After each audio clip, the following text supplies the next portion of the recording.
राधे राधे दोस्तों।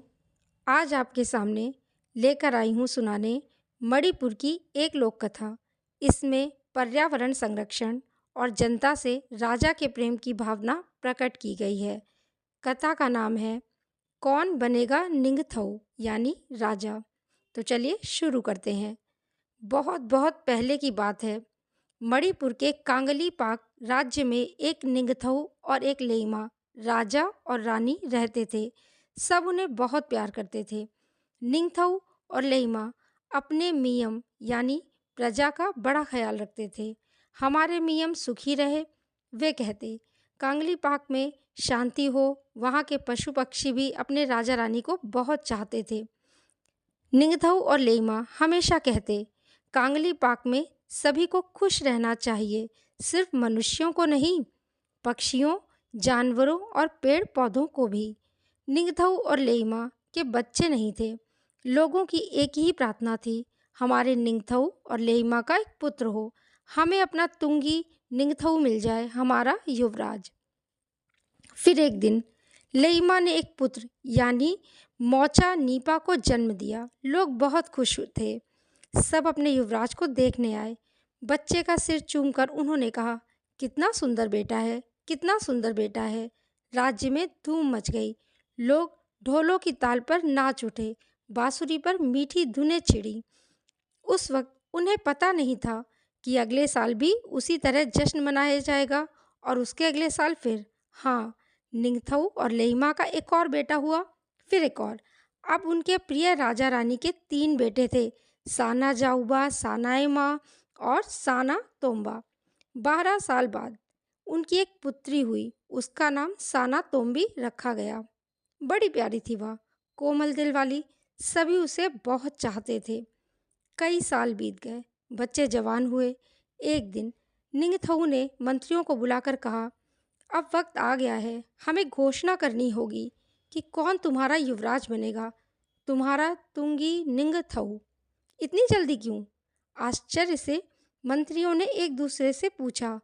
पर जब उन्होंने करीब से निंगथौ को देखा, उन्हें भी लगा कि हाँ, वे सचमुच बूढ़े हो चुके हैं। यह देखकर वे दुखी हो गए। अब मुझे तुम्हारा युवराज चुनना ही है, निंगथौ ने कहा। मंत्री हक्के बक्के रह गए। पर हे निंगथौ, चुनाव की क्या ज़रूरत है? साना जाऊबा, आपका सबसे बड़ा पुत्र ही तो राजा बनेगा। हाँ, निंगथौ ने जवाब दिया। पुराने ज़माने में ऐसा होता था, सबसे बड़ा बेटा ही हमेशा राजा बनता था। लेकिन अब समय बदल गया है, इसलिए हमें उसे चुनना है जो राजा बनने के लिए सबसे योग्य है। चलो, राजा चुनने के लिए एक प्रतियोगिता रखते हैं, लेइमा ने कहा। और तब कांगलीपाक में एक मुकाबला रखा गया, एक घुड़दौड़। जो भी उस खोंग नग तक, बरगद के पेड़ तक सबसे पहले पहुंचेगा, युवराज उसे ही बनाया जाएगा। लेकिन एक अजीब बात हुई। साना जाऊबा, सानाएमा और साना तोम्बा तीनों ने दौड़ एक साथ खत्म की। कौन जीता कौन हारा कहना मुश्किल था। देखो देखो, लोगों में शोर मच गया, कितने अच्छे घुड़सवार। मगर सवाल वहीं का वही रहा, तुंगी निंगथौ कौन बनेगा? निंगथौ और लेइमा ने अपने तीनों बेटों को बुलाया। निंगथौ ने कहा, साना जाऊबा, सानाएमा, साना तोम्बा, तुमने यह साबित कर दिया कि तुम तीनों ही अच्छे घुड़सवार हो। अब अपने अपने तरीके से कुछ करो ताकि हम तुम में से युवराज चुन सकें। लड़कों ने राजा रानी व लोगों को प्रणाम किया और अपने घोड़ों के पास चले गए।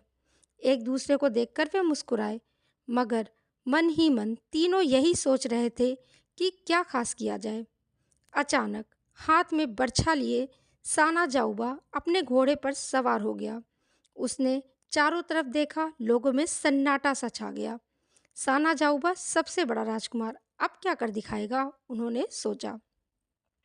साना जाऊबा ने दूर खड़े शानदार खोंग नग को ध्यान से देखा। उसने घोड़े को ऐड़ लगाई और घोड़ा झट से दौड़ पड़ा।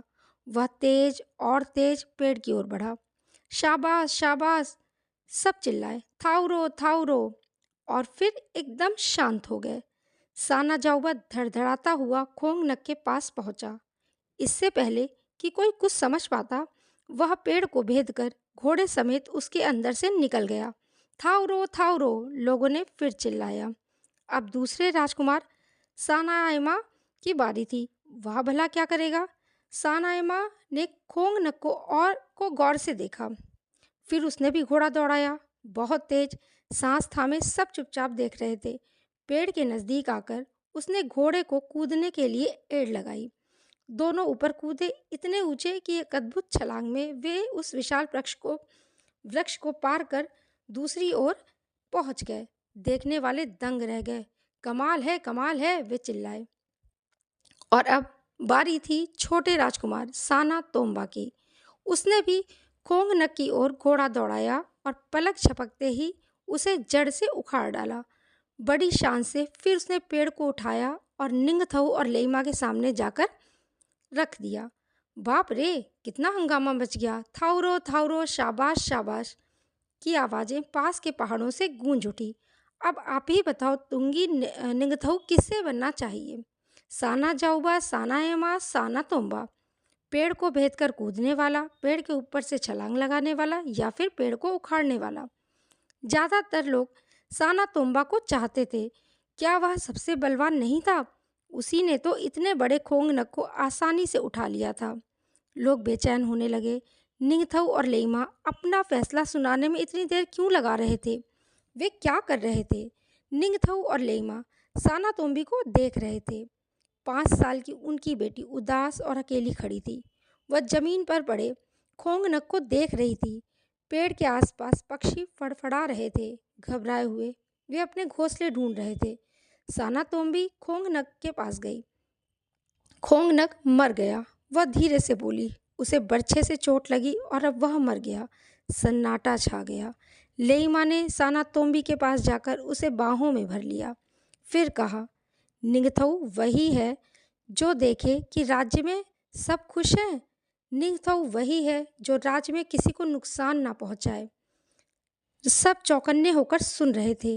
निंगथऊ उठ खड़े हुए। उन्होंने अपने तीनों बेटों को देखा, फिर बेटी को देखा। उसके बाद अपनी प्रजा से कहा, अगर कोई शासक बनने योग्य है तो वह है छोटी साना तोम्बी। खोंगनक को चोट लगी तो उसे भी दर्द हुआ। उसी ने हमें याद दिलाया कि खोंगनक में भी जान है। साना तोम्बी दूसरों का दर्द समझती है। उसे मनुष्य, पेड़ पौधे, जानवर, पक्षी सबकी तकलीफ महसूस होती है। मेरे बाद साना तोम्बी ही राज्य संभालेगी। मैं उसे कांगल इपाक की अगली लेइमा घोषित करता हूँ, निंगथऊ ने ऐलान किया। सभी ने मुड़कर उस छोटी लड़की, अपनी होने वाली रानी को देखा। 5 साल की बच्ची यूं खड़ी थी जैसे खुद एक नन्हा सा खोंगनक हो। उसके चारों तरफ पक्षी फड़फड़ा रहे थे। कुछ उड़कर उसके कंधों पर आ बैठे, कुछ सिर पर। उसने दानों से भरे अपने छोटे छोटे हाथ फैलाए और धीरे धीरे पास आकर पक्षी दाने चुनने लगे। आशा है ये कहानी आपको पसंद आई होगी। धन्यवाद। राधे राधे।